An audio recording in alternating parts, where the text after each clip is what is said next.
I want to talk about a word that gets used by lots of Christians. And this word is probably one of those words that is going to make you not feel super joyful because it's not a word we really like to talk about very often. But that is the word sin. Sin is a word that is kind of a hard word to define. Like if I tried to define it, I just feel like it would be a difficult word to define that maybe in one or two sentences. And if I had like an opportunity here to say, let's define sin together, I would imagine there would be a lot of people who would provide a lot of different answers for what that looks like. So rather than define it, one of the things I had considered doing, and I'm not going to do, I had considered bringing a whiteboard out. And I thought, what if we took a whiteboard and we had like a sheet here, and I just had us shout out some of our favorite sins.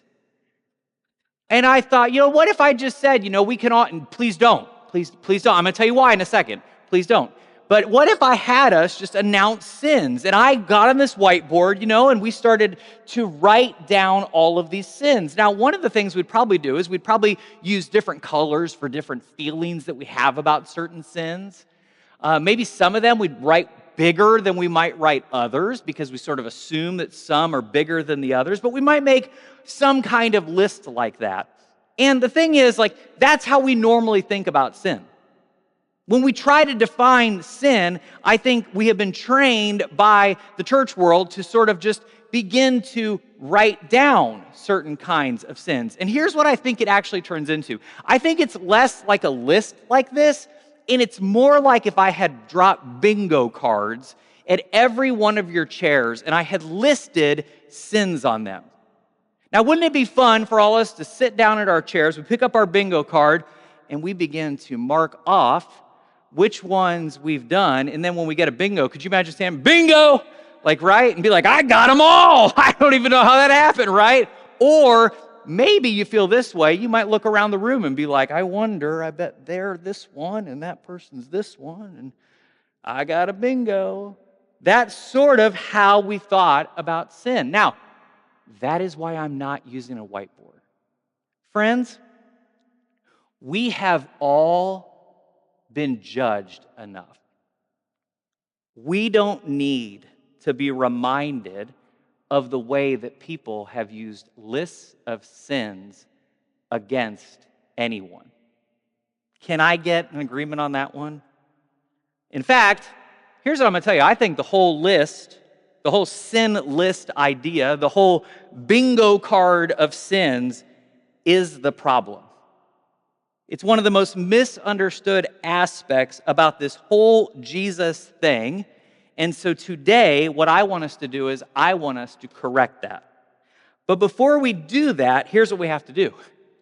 We have to have a clear picture of the problem that we are dealing with, right? We have to deal with how has sin been misunderstood? Because if we recognize the problem, then we can start to put in some steps to rethink it so that we can have a better picture about what this is, which gives us, I think, a better picture of who we are, who Jesus is, and who we are supposed to be as the church. So, here's the problem. Sin in a lot of Christian spaces, as we've already shown, I think, with this bingo card analogy, is typically defined like this: words, thoughts, or deeds, right? Words, thoughts, or deeds that fall short of a standard of conduct. Does that sound pretty good? But the problem is that standard of conduct has a tendency to change over time. About 100 years ago, the bingo card that I would have brought into a church space would look very different than the bingo card that I would probably put on your chair today.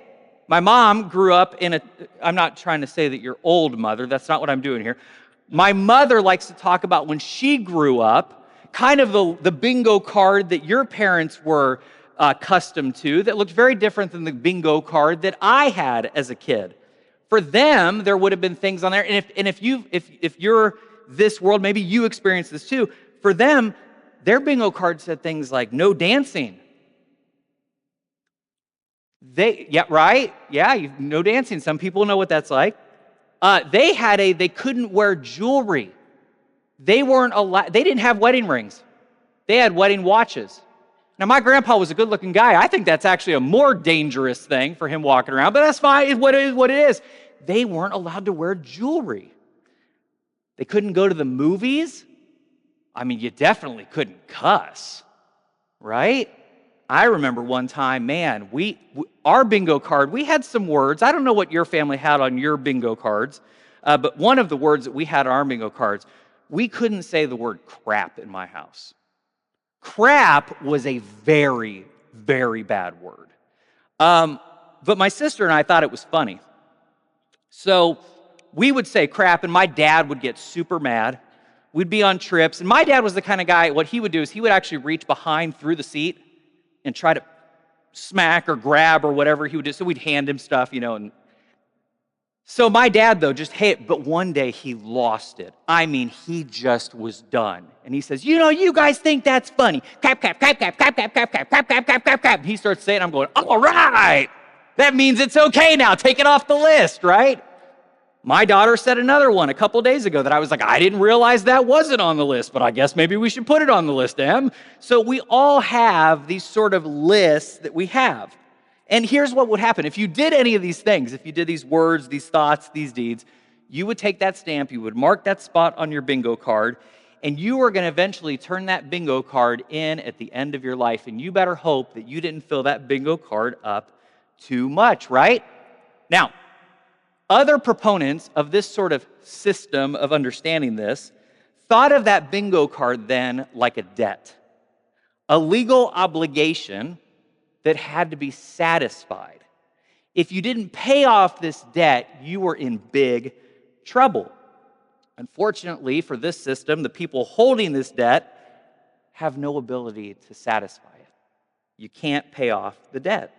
So as the logic continued, someone had to pay off that debt for you. Now, the people who constructed this system then began to interpret the entire story of Jesus through that lens. Does that make sense? The people who devised this understanding of the way of the gospel began to look at Jesus and say, okay, well, the logic is this. Therefore, Jesus has to fit into this system so that the system is able to work. Now, somehow, what's crazy about this is this has become one of the only ways that you'll hear people talk about Jesus today. Now, you may say, but Ryan, that is the story, right? I mean, you expected me to give an altar call, didn't you, Cheryl? Right after I talked about the debt, and I talked about your debt being forgiven, right? You expected an altar call right there. But friends, this is not the only system and way of understanding the story of Jesus. Shockingly, there have been many different ways to think about who Jesus was and what Jesus did. And the thing that is truly incredible is that this way of understanding and seeing Jesus was only developed in the Middle Ages. It wasn't until the Middle Ages that this kind of way of thinking about Jesus became a primary way to talk about Jesus. And it didn't really begin to gain popularity within churches until about the last 100 years that people have really begun to talk about Jesus through this way. But sadly, this misunderstood view of sin gets passed on like it is the actual origin story, like it is the only origin story. When I think, and I'm going to be honest here, I think it's a misunderstood version of Jesus. The good news of Jesus, the good news of Jesus is far better than this system that I just described. And it's not just me who thinks this, by the way. In fact, there is a letter to the early Christians, and it's a letter we actually find in our Bibles that gives us a very different view. and I want you to read it with me today. 1 Peter chapter 3, verse 18. It says, "For Christ also suffered for sins once for all, the righteous for the unrighteous, in order to bring you to God." Now, when you first read that, like I read it, you go, well, yeah, that didn't you just prove the system, Ryan, by this verse? But that's the problem. If we only read the verse with the context that we assume, the glasses that we've been given, we miss what is actually happening. We can't read the system into the verse. We come out of a system from the verse. We have to understand the context of the verse so that we can understand what is actually being said, and what is actually being said is so much better. So listen, here's the context, and then we're going to get into what this means for us. This first letter that we attribute to Peter was written to communities of Jesus that were scattered all around a country that we now call Turkey. Okay, so there were all these churches, all these Jesus communities that were scattered all through the area that we call Turkey. And the author of a couple letters here wrote to those people, because this is typically how the Bible was written, especially the New Testament. You had people who had helped start certain communities, and they had a relationship with those communities, and they would write letters back and forth to each other. So some of the letters that we attribute to, like the Apostle Paul, the people would write to him, and he would write back to them. So like 1 Corinthians and 2 Corinthians, we don't have 3rd and 4th, because those are the letters that went back and forth. He's responding to their questions, and he's giving them answers. So it's a fascinating thing to see. Peter was doing the exact same thing. He's writing to these people as they report to him what is happening in Turkey. And one of the things that was happening in Turkey is that Turkey was a part of the Roman Empire. And at that point, Christianity was not approved as the religion of the Roman Empire. So these people are experiencing massive persecution. Massive persecution. So Peter writes to them to encourage them and support them in their faith. Does that make sense? So this is not a theological statement. This is a support statement. This is I heard what you're going through. Now let me inspire you with some thoughts and ideas. Their beliefs is what led them to experience persecution. So what he does is he writes this to encourage them about their beliefs, to encourage them in their faith. Now, again, what's fascinating is that this letter, particularly these verses, gets used by people who follow the position that I just described to defend that position. And it sounds like that's it. This sounds like a legal transaction right here. The righteous one absorbs the penalty owed by the unrighteous. But that position can only be found when the passage gets taken out of context. And here, this is important, and the actual language that's used here is ignored. Does that make sense? It can only come to that position if you take it out of context and misuse the language of the actual text. So, there is a thing here that's a huge part of this that is called a purpose clause. And we find that in this verse. It's the why did something happen? Does that make sense? The purpose clause is this why did something happen? In this verse, what the author does, he doesn't say Jesus suffered in order to, ready? Right? This happened for this. He doesn't say Jesus suffered in order to satisfy divine wrath. Does he say that? No. Does the author of this passage say that Jesus died in order to satisfy a debt? Does he say that? He doesn't say that. That's what the proponents of the broken system read into this text. It's not what it says. The author says in this text that what Jesus did was in order to, so here's the purpose clause, in order to bring you to God. The stated goal is relational. It's not transactional. This is not transactional Christianity on display. This is relational in order to bring you to God. Now, here's what I want you to do. I want you to hold that phrase, in order to bring you to God, to fully understand what's happening here, because we're going to take a detour. When the Hebrew people compiled their scriptures in Babylon, you guys remember this, they were exiled, right? You guys remember that? They were exiled and displaced. So they were trying to make sense of how everything had fallen apart.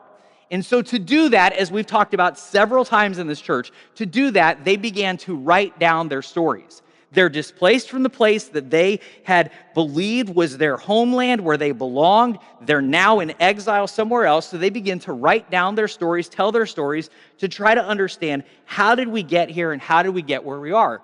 One of those stories, as we've talked about, is the story of the Garden of Eden. And the Garden of Eden was used to give them a mirror, and it gives us a definition of sin. Now think about this story. In that story, God invites humanity into what? A relationship. He invites them into the garden, into a relationship, into a garden where, and don't miss this, God apparently walks around. The story talks that he is just walking and strolling through the garden. We sing a song about it. He walks with me, he talks with me, right? He walked with the people. The walking word, the idea of the walking word there is a relationship word. I love to take walks with my wife. We go for walks together because we're in relationship with each other, right? Does that make sense? There's something about that you're in relationship, and that's the idea of this. Now, the storytellers tell us in the middle of the garden, there is a tree. And that tree is the tree of the knowledge of good and evil, which is a way of saying there is a tree that is the list. This tree is the list. I want you to imagine, as our preschoolers and Shelby had created this picture where they could draw different apples on the tree, and they could make these little trees that give an idea of what this tree was all about. But I want you to think about that bingo card. I want you to take those things that you wrote on that bingo card, or that you would have written on this list. I want you to put them on those apples, and I want you to think of that this is the list. Like, these people are going, God gave us the list, and it's right there. We have the list available to us. This tree would give them all the ability to adjudicate right and wrong, good and evil. Now, wouldn't that be fun? Wouldn't it be nice if things in the world weren't so gray? You know, wouldn't it be nice if all issues weren't gray? Now, if you think that things are black and white, we can have a conversation afterwards, because the world is actually a lot more gray than we give it credit for. But you know, it's a little gray. And it'd be nice if it was just black and white, just straightforward, because I want to know who to judge. I want to know who goes to hell. I want to have the answer. I want to be able to look and with certainty say, well, you're out. Because now if I say it, I'm kind of like, well, you might be out. I don't like what you do. I don't do that. I hope you guys don't do that either. But there are certain people, they would love to have. Do you know people that would like the list? They would love, they could open it up on their computer and be like, well, I actually have the Excel sheet. It has all the sins.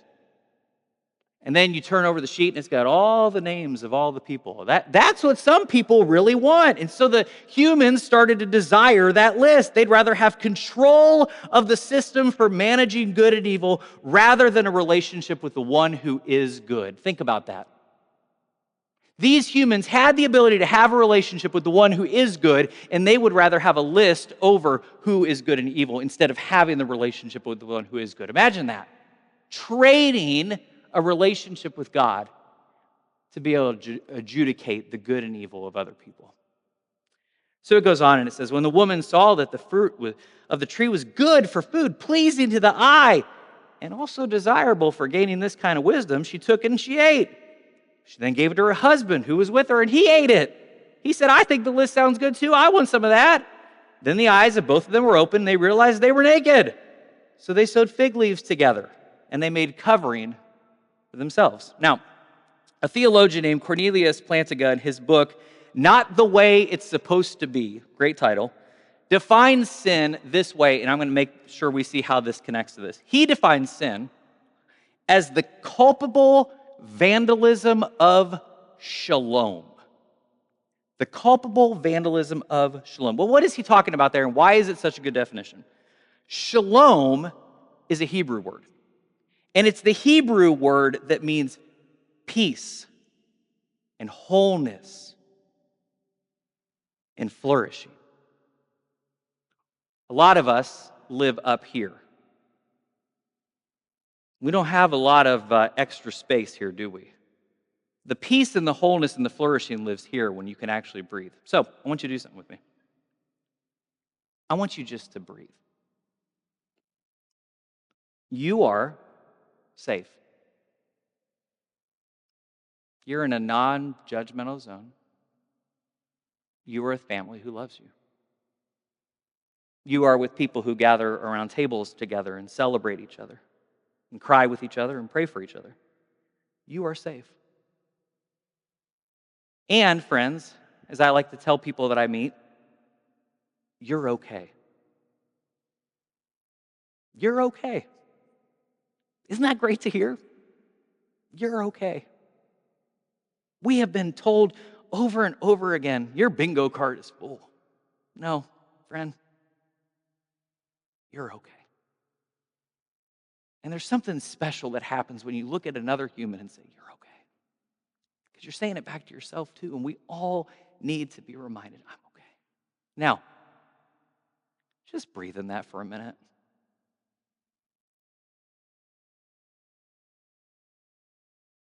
Doesn't that feel good? Just to actually stop and feel peace, feel wholeness. You're good enough. Feel that somewhere in there, man, I could flourish. I could go out, make this world better with my neighbors and my friends. Like, oh, that's shalom. That's shalom. We've all experienced shalom in different ways. Sitting by a fire on a Friday night with friends. The only thing that matters in the world is the sound of their laughter. We've experienced shalom as a band, playing together music, and everything in the world just sort of fits. I've experienced shalom sitting with my cat as he purrs next to me. Shalom. Right? You guys ever have that? That's shalom. So Cornelius Plantinga says, well, sin is the culpable vandalism of shalom. Sin is the breaking of that reality that is shattered through the story of Adam and Eve. And so they're removed from the garden for their choice. A physical image of their decision to walk away from shalom, to walk away from their relationship with God. And then, in the very next chapter, the storytellers show what that breaking of shalom looks like in human relationships. So now, he's shown the breaking of shalom with God and breaking of a relationship with God here and walking with God. Now he's going to show us what does it look like to have that breaking of that relationship with others. And we see this as two brothers, Cain and Abel, bring sacrifices. Listen to this. In the course of time, Cain brought some of the fruits of the soil as an offering to the Lord. And Abel also brought an offering, fat portions from some of the firstborn of his flock. The Lord looked with favor on Abel and his offering, but on Cain and his offering, he did not look with favor. So Cain was very angry and his face was downcast. Then the Lord said to Cain, why are you angry? Why is your face downcast? If you do what is right, will you not be accepted? But if you do what is right, sin is crouching at your door. Sin desires to have you, but you must rule over it. Well, Cain goes on and he says, looks at his brother Abel. He says, let's go out to the field together. And while they were in the field, they walk out together in relationship together. But when they're out there, Cain attacks his brother Abel and he killed him. And the Lord said to Cain, where is your brother Abel? I don't know. Am I my brother's keeper? The answer is yes, you are. You've now broken the relationship with your brother. We are now have a story that is about breaking our relationship with God. Now we have a story that is about our breaking our relationship with other people. Sin is the culpable vandalism of the peace and love and flourishing of humankind and in our relationship with God. Does that make sense? And you have this one because you have this one, you have this one because you have this one. It goes together. Does that make sense? That now we can see the authors of Genesis, they know exactly what they're doing. They're putting these stories back to back because the exiles heard in them what they were supposed to hear. It is the breaking of shalom with God and with each other that is the sin. Centuries later, a prophet named Micah cut out through all the religious noise and list making that started to happen during his time period, and he reminded people of this incredible truth that they had forgotten when they only got focused on making a big list. Listen to what he says. It's amazing. He goes, He has shown you, O mortal, what is good. And what does the Lord require of you, which I have told us before is an answer all of us want to know. He says it's right here. To act justly, to love mercy, and to walk humbly with your God. Now there's some guy walking around and he's like, well, I think I know what God has for me, what he wants me to do. He's got one of those books. You ever see the PGA Tour? They've got the book that has like the different stuff about all the holes and all the things, right? Well, that's what these people look like that have it all wrong. They've got their book of sin and they walk around the world like this. Oh. Oh boy. Uh-huh. He says, that's not your job. Throw the list away. Throw the bingo card away. Tear down the whiteboard and clean it with some cleaning solution because it's clear, it's white, it doesn't have anything on it. That's not the point of this sin. He says it right here. There's no list. There's just a walk. Isn't it beautiful? There's no list, there's just a walk. Exactly what Adam and Eve were supposed to do. Walk with God. Micah describes it like this. Humble. Have you ever seen a sin note taker looking humble? You ever seen someone carrying around that bingo card? Are they humble? No. There's something that happens when you realize that your job is to act justly, to love mercy, and to walk humbly with God. Now, the picture here is someone who walks with God in his way of love and treats others with love, right? That's all it is. Love God, love others. Well, when Jesus shows up, he reiterates these words and he says this. Jesus said, love the Lord your God, all your heart, with all your soul, with all your mind. This is the first and greatest commandment. The second is like it. Love your neighbor as yourself. Love the Lord your God with all your heart, all your soul, all your mind, and love your neighbor as yourself. And some people are like, Ryan, why do we talk all the time about these words? Why do you share this all the time? Why do we read about loving God, loving others over and over and over again? Why do we just the same thing? Now you know why.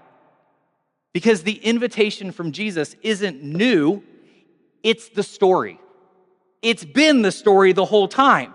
This is the good news of Jesus. It's an invitation to return to the garden and walk with God because that's what the story is all about. Listen to this passage. For Christ also suffered for sins once for all, the righteous for the unrighteous, in order to bring you to God. Now, here's where this gets really wild. The phrase that the author used here gets translated as for, because we don't have good words in English for what is being said here. We use words like for because that's the word we have. But a better understanding of this would be because of. Because of. Jesus suffered because of sins. Jesus didn't suffer to settle an account. Jesus suffered because people had stopped walking with God, stopped loving others, misunderstood what Jesus came to do, and killed him because he told them to stop making lists and start loving people. I think the same thing would happen today.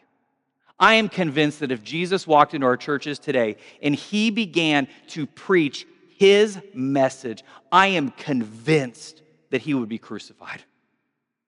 I am convinced that people would say, don't bring that stuff into this church. Who do you think you are? I am convinced there are people who say that they love Jesus that would absolutely be shocked by his message of justice and equality and goodness and love of neighbor. They wouldn't know what to do with themselves. Because some people would look at him and go, well, what neighbor? All of them. Well, I don't like that one over there. Well, that's the one you need to go love then. And when he said that to some people, they thought it was a better idea to kill Jesus than to listen to him. That's why he died, because of sin. So the cross doesn't show us a God who needed to punish someone. It shows us what sin looks like. This is what we do. And then the cross shows us what love looks like when it refuses to stop it. Jesus says, this cross, this here, this is what sin looks like when it's taken to the full extent. This is the hate, this is the ugliness, this is the pain. This is what people do when full goodness of God is on display. They crucify it. And Jesus says, I'm going to show you what that sin looks like. And love is looking like giving us that full picture. Now, we're going to get even further into this in the weeks ahead, but for now, don't get too far ahead. I want you to sit with this through this week. Sin is not a list that creates a legal problem with God. Can we all? Sin is not a list that creates a legal problem with God.